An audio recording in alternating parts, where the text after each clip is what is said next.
Hello दोस्तों, मेरे channel पे आए हो तो कुछ सीख के ही जाना और अपना कुछ बनाना, फिर हमको भी दिखाना। अपनी इसी टैगलाइन के साथ शुरू करते हैं अपने यूनिटी बेसिक ट्यूटोरियल सीरीज का चौथा वीडियो, क्योंकि एक रिवाइज वीडियो पहले और दो वीडियोस फर्स्ट और सेकंड आपको मैंने दे दी हैं। तो चलो अब बात करते हैं आज हम आपको क्या सिखाने वाले हैं। आज हम आपको बहुत इंपॉर्टेंट चीज़ के बारे में सिखाने वाले हैं जो लगभग क्या अब हर गेम जो बनाओगे उसमें हर गेम में इन चीज़ों का यूज़ होगा।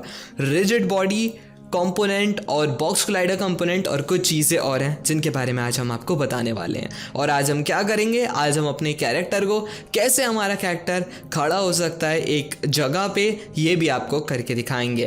तो फटाफट से ओपन कर लो अपने यूनिटी और आ जाते हैं अपनी स्क्रीन पे। तो लास्ट हमने यहाँ पे छोड़ा था, जैसा कि आप देख सकते हो। लास्ट हमने क्या करा था, हमने सारी लेयर्स को ऑर्डर इन लेयर में यहाँ पे अच्छे से लगा दिया था। अब देखो इसमें आपको एक कैरेक्टर का फोल्डर दिख रहा होगा। ये फोल्डर भी जब आप एसेट्स इंस्टॉल करोगे तो वहीं पे आपको दिख ही गया होगा। तो देखो एक चीज़ मैंने आपको बताई थी, जब भी कुछ होता है उन सबको हम सिलेक्ट कर लेते हैं। सिलेक्ट करने के बाद अब देखो ये जो चीज़ है ना, ये आप देख लो। पहले मैंने बताया था आपको फटाफट से सिलेक्ट कर लो। सिलेक्ट करने के बाद नॉर्मल की जगह नन और लिनियर की जगह point no filter apply. Now are ready, assets are ready to use. अब देखो ये जो अटैक है, अब ये अटैक वाली एनिमेशन का, ये सब एनिमेशन का है।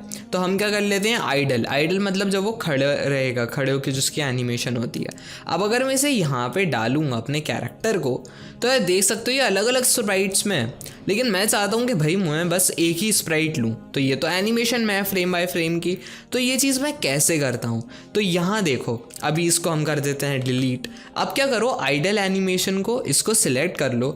ये एक स्प्राइट नहीं है, ये एक स्प्राइट के अंदर मल्टीपल स्प्राइट्स हैं। तो जब ऐसा होता है तब हम क्या करते हैं, आप यहाँ पे देख रहे हो स्प्राइट मोड जो दिख रहा है आपको। अब ये लगा हुआ है सिंगल पे, यानी कि यूनिटी को लग रहा है कि ये इसमें बस एक सिंगल स्प्राइट है। अब हम यूनिटी को बताएंगे नहीं भैया, यहाँ पे सिंगल नहीं मल्टीपल, यानी कि अलग अलग स्प्राइट्स हैं। तो हम ये मल्टीपल लगा देंगे। मल्टीपल लगाने के बाद अप्लाई पर क्लिक कर दो, ठीक है।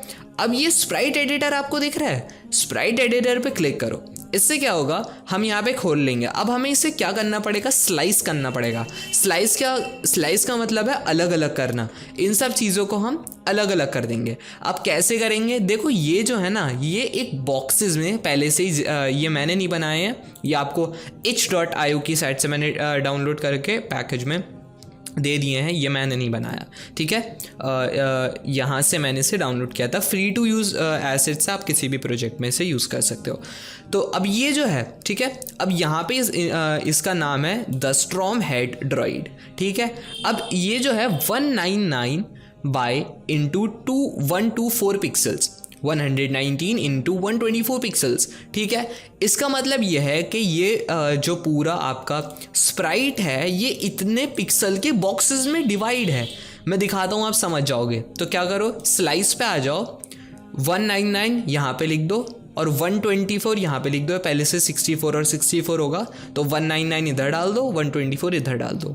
अब जब आप स्लाइस पे क्लिक करोगे तो जैसा कि आप इधर देख सकते हो बॉक्सेस बन गए हैं। अब ये बॉक्सेस एग्जैक्ट बने हैं, ठीक है। ये बॉक्सेस एग्जैक्ट बने हैं, एक बॉक्सेस ये बन गया, एक ये बन गया, एक ये बन गया, सभी एग्जैक्ट बॉक्सेस बन चुके हैं। मतलब हमारी सारी स्लाइड से अलग हो चुकी हैं। अब हम क्या करेंगे, अप्लाई पे क्लिक कर देंगे। अप्लाई पे क्लिक करने के बाद इस विंडो को बंद कर देंगे।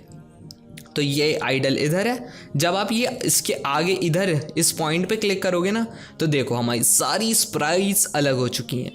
अब ये जो सबसे पहली वाली है, इसे मैं डाल देता हूँ अपने सीन में। आई गेस ये थोड़ा छोटा नहीं है, सही साइज़ है, इतना सही साइज़ है, क्योंकि ट्रीज़ के हिसाब से भी ये सही साइज़ है, इतना ही रखूँगा मैं, ठीक है। तो अब ये इधर आ चुका है। गेम विंडो में देख लो कुछ ऐसा दिखाई दे रहा है। या इसको थोड़ा सा बड़ा कर देते हैं। चलो यार, इसे थोड़ा सा हम बड़ा कर देते हैं। स्केल टूल को सिलेक्ट करूँगा मैं, ठीक है, और इसे हल्का सा इतना बड़ा कर दूँगा और हल्का सा यहाँ से ऊपर लेके आ जाऊँगा। अब देखो आप स्केल टूल से भी बड़ा कर सकते हो, और आप ये जो है यहाँ पे स्केल का ऑप्शन दे रखा है, यहाँ से भी आप जो है स्प्राइट को बड़ा छोटा कर सकते हो। ये जेड एक्सिस है, यहाँ से नहीं करते हैं, सॉरी मैंने गलत बता दिया, यहाँ से ये करोगे तो स्ट्रेच हो जाएगा। ये सेम वैल्यू जब आप ऐसे करके इधर कॉपी कर दोगे तो ये इतना बड़ा हो जाएगा दोनों साइड से, ये एक्स एंगल से भी बड़ा हो जाएगा, वाई एंगल से भी बड़ा हो जाएगा। लेकिन अभी इतना बड़ा जो है हमारे लिए सही है, ठीक है। अब क्या करूँगा भाई, मैंने ये तो कर लिया, अब मैंने इसे इधर रख दिया। अब देखो मैं चाहता हूँ कि जब मेरा गेम स्टार्ट हो ये कैरेक्टर जो है यहाँ पे आए, इस लैंड पे चल सके। तो उसके लिए क्या होगा भैया, यहाँ से गेम रन होता है, ये आपको दिख रहा है, इधर से गेम रन होता है। तो अगर मैं अपने गेम को रन करता हूँ तो ये हमें गेम विंडो खुल जाएगी। तो ये कैरेक्टर यार उधर ही है, कैरेक्टर ना गिर रहा है, वो बस हवा में ऐसे ही खड़ा है, वो कुछ भी नहीं कर रहा है। मैं चाहता हूँ कि क्या हो, कैरेक्टर यहाँ पे आए और यहाँ पे चल सके। तो उसके लिए मुझे क्या करना पड़ेगा, इसके लिए मेनली 2 कंपोनेंट्स यूज़ होते हैं जो कि बहुत ही इंपॉर्टेंट होते हैं। सबसे पहला होता है रिजिड बॉडी कंपोनेंट। अब आप सोच रहे हो भैया ये रिजिड बॉडी कंपोनेंट क्या होता है। तो देखो, जब हम रिजिड बॉडी कंपोनेंट को किसी भी गेम ऑब्जेक्ट के साथ लगा देते हैं या किसी भी गेम ऑब्जेक्ट में ऐड कर देते हैं तो वो जो गेम ऑब्जेक्ट होता है वो फिज़िक्स के जो लॉस कह सकते हो आप, उनके साथ उन्हें मानने लगता है। एक तरीके से समझ लो कि अगर मैं इसमें वाला लगा दूं रिजिड बॉडी कंपोनेंट्स, तो जो फिज़िक्स की है, मास है और ग्रेविटी है, तो ये उसके साथ उसको मानने लगेगा एक तरीके से, समझ लो। अभी एग्जाम्पल से समझाता हूँ। ये देखो, अभी क्या, अगर मान लो हम असली दुनिया में आपको इधर खड़ा कर दिया जाता, ठीक है, और दुनिया अगर चल रही होती तो भैया आप हवा में नहीं रहते, आप ज़मीन पे आते। किस वजह से आते, ग्रेविटी की वजह से, ठीक है। अभी ये तो नहीं आ रहा है, देखो मैंने गेम प्ले कर दिया है और ये यहाँ पे नहीं है, ये हवा में ही है, क्योंकि इसमें ग्रेविटी कुछ भी नहीं है। अब हमें वो लेके आनी है, तो हम कैसे लेके आएंगे, देखो यह जो है इसे मैं कैरेक्टर के नाम से रीनेम कर देता हूँ। आप किसी भी गेम ऑब्जेक्ट को रीनेम करने का तरीका, राइट क्लिक करो, यहाँ पे काफ़ी ऑप्शंस आ जाएंगे, ठीक है। यहाँ पे ये रीनेम का ऑप्शन दिख रहा है, इधर क्लिक करके मैं यहाँ पे डाल दूंगा कैरेक्टर, ठीक है। अब ये कैरेक्टर को मैंने सिलेक्ट कर लिया, तो 2 कंपोनेंट्स तो यहीं पे हैं। अब मैं इसमें कंपोनेंट ऐड करूंगा। जी हाँ, आप कंपोनेंट भी ऐड कर सकते हो। अब मैं क्या करूँगा, यहाँ पे ऐड कंपोनेंट पे क्लिक करूँगा और यहाँ पे डाल दूंगा क्या, रिजिड बॉडी। अब देखो हमें 2D वाली यूज़ करनी है, रिजिड बॉडी 3D में यूज़ होती है, लेकिन हम 2D के साथ वर्क कर रहे हैं तो हमें रिजिड बॉडी 2D सिलेक्ट करनी है। अभी हमने रिजिड बॉडी 2D सिलेक्ट कर लिया। अब देखो जादू, मैं प्लेयर को थोड़ा ऊपर ले आता हूँ। अब जब मैं प्ले करूँगा, ठीक है, अब जब मैं प्ले करूँगा तो हमारे प्लेयर भैया नीचे गिरे। अब वो नीचे तो गिरे, लेकिन वो नीचे ही गिर गए, वो लैंड पे जहाँ पे हम उन्हें खड़ा करना चाहते थे वहाँ तो नहीं हुए, है ना। तो देखो इसके लिए क्या करना है, इसके लिए आती है बॉक्स कोलाइडर। बॉक्स कोलाइडर से क्या होता है, अभी यूनिटी को नहीं पता कि भाई मेरे को उसको ग्रास पे खड़ा करना है, लैंड पे खड़ा करना है या फिर ट्रीज पे खड़ा करना है, यूनिटी को पता ही नहीं है। हम यूनिटी को ये बात कैसे बताएंगे कि भैया इस जगह पे ये एक बाउंड्री है, यहाँ पे हमारा कैरेक्टर खड़ा हो सकता है, और हमारा कैरेक्टर जो है, कैरेक्टर की बस इतनी बॉडी पार्ट्स हैं, पूरा सब कुछ नहीं है, ठीक है। अब हम ये कैसे बताएंगे, ये बताते हैं हम rigid body sorry box collider से, ठीक है, ये बताते हैं बॉक्स कोलाइडर से। अब सबसे पहले मैं लगा देता हूं बॉक्स कोलाइडर हमारे कैरेक्टर में, ठीक है।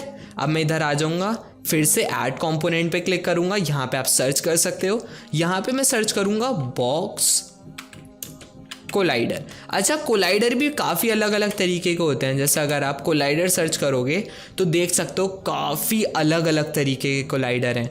जो ऐसा कैरेक्टर होता है, ऐसे कैरेक्टर के लिए कैप्सूल कोलाइडर सिलेक्ट करना ज़्यादा अच्छा रहता है, ठीक है। अगर आप 2D के साथ काम कर रहे हो तो सिर्फ 2D वाले ही सिलेक्ट करना, तो मैं कैप्सूल कोलाइडर को सिलेक्ट कर लेता हूँ, ठीक है। अब ये देख सकते हो आप, कैप्सूल कोलाइडर आ गया है। ये राउंड ऑब्जेक्ट्स के लिए होता है। अब मैं क्या करूँगा, मैं इधर एडिट पे क्लिक कर दूँगा, ठीक है। ये मैंने एडिट पे क्लिक कर दिया है, इसको मैं ऐसे कर दूँगा, ठीक है। मुझे इसे एज अ कैप्सूल वर्क कराना है, तो मैं इसे ऐसे ले आऊँगा, ऐसे लेके आ गया, थोड़ा नीचे ऐसे लेके आ गया, पूरा ही ऊपर इधर तक ले जाता हूँ, ये देख सकते हो आप, और इसे इधर ऐसे लेके आ गया, ठीक है। तो ये जो होती है ये एक तरीके से लाइन होती है, इससे आपका जो है यूनिटी को पता चल जाएगा कि भाई ये चीज़ जब उससे इंटरेक्ट करेगी तो मुझे वहाँ पे रहना है, मुझे खड़े रहना है। ठीक है, अब ये चीज़ हो गई है, एडिट पे इधर क्लिक कर देते हैं और अब अपने गेम को प्ले करते हैं। ठीक है, गेम को हमने प्ले कर दिया है। तो देखो अब ये कैरेक्टर फिर से नीचे निकल गया। अब आप तो सोच रहे होगे यार ये क्या हो गया, ये तो कैरेक्टर निकल गया, ये तो रुका ही नहीं। तो देखो हमने अपने कैरेक्टर पे तो लगा दी है कोलाइडर, लेकिन जहाँ पे हमने अपने कैरेक्टर को खड़ा करना है हमने वहाँ पे लगा ही नहीं है कोलाइडर। समझ रहे हो? तो देखो ये जो जगह है अब हमें यहाँ पे भी कोलाइडर लगाना पड़ेगा। देखो उन केसेस में जब आपका जहाँ पे आपको प्लेयर को चलाना होता है वो जगह बिल्कुल सीधी होती है तब हम बॉक्स कोलाइडर लगा सकते हैं, लेकिन यहाँ पे आप देख सकते हो कहीं पे ऊपर है और कहीं पे नीचे है। तो इन जगहों के लिए सबसे बढ़िया रहता है क्या, मैं आपको दिखाता हूँ। ये देखो ऐसी चीज़ों के लिए सबसे बढ़िया पॉलीगॉन कोलाइडर रहता है।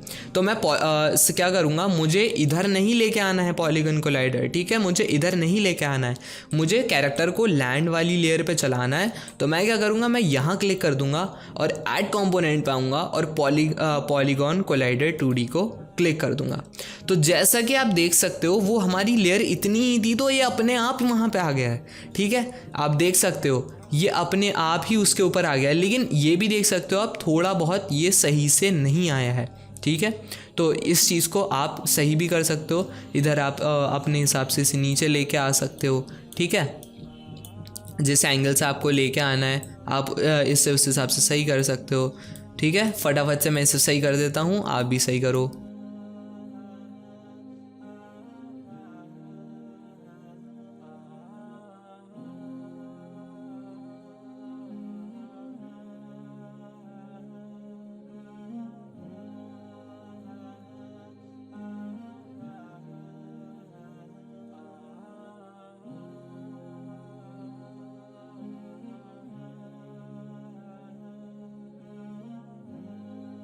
तो देखो अब हमने कोलाइडर लगा दिया है। अब जब हम अपने गेम को प्ले करेंगे तो यहाँ हमने गेम को प्ले कर दिया है और वाह ये कैरेक्टर हमारा आ गया है। लेकिन यार ये कैरेक्टर गिर गया है, ये खड़ा क्यों नहीं हो रहा है? फिर से प्ले करके देख लेते हैं।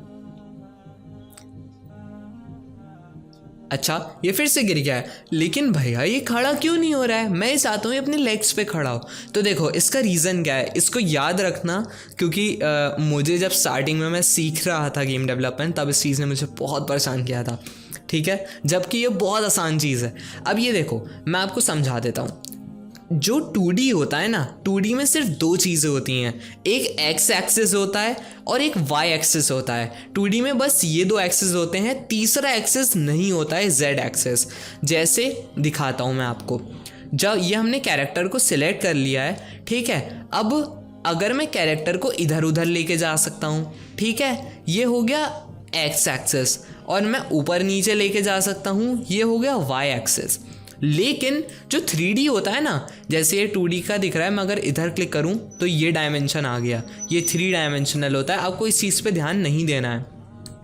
ठीक है, अभी आपको बस उतने पे ही रहना है, समझाने के लिए दिखा रहा हूँ। तो ये तीसरा एक्सिस होता है जेड एक्सिस। ये अब मैंने आपको बताया था इधर उधर जाने के लिए एक्स एक्सिस, ऊपर नीचे के लिए वाई, और ये जेड एक्सिस यानी कि आगे पीछे जाने के लिए। तो ये जो वहाँ पे नहीं हो पा रहा है वो जेड एक्सिस की वजह से हो रहा है।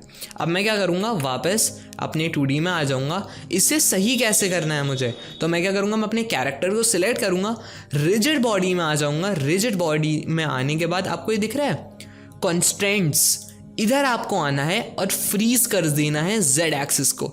इससे आपका प्लेयर जेड एक्सिस पे मूव ही नहीं कर पाएगा। ठीक है, मूव नहीं कर पाएगा वो। अब हमने इसको फ्रीज कर दिया है, इन दोनों को नहीं करना, इन दोनों का क्योंकि हम यूज़ करते हैं। अब जब हमने प्ले करा है अपने कैरेक्टर को तो आप देखोगे जैसा था वैसा ही है। अब हमारा कैरेक्टर वहाँ पर खड़ा हो सकता है, तो देख सकते हो आप। ठीक है, रिजिड बॉडी समझ में आ गया होगा, आई होप आपको बॉक्स कोलाइडर भी समझ में आ गया होगा। ठीक है, इस वीडियो के लिए इतना ही रखता हूँ। अगले वीडियो में इसको रन करना सिखाऊंगा। तो इस वीडियो के लिए इतना ही, मिलता हूँ आपसे अगली वीडियो में। तब तक के लिए बाय बाय।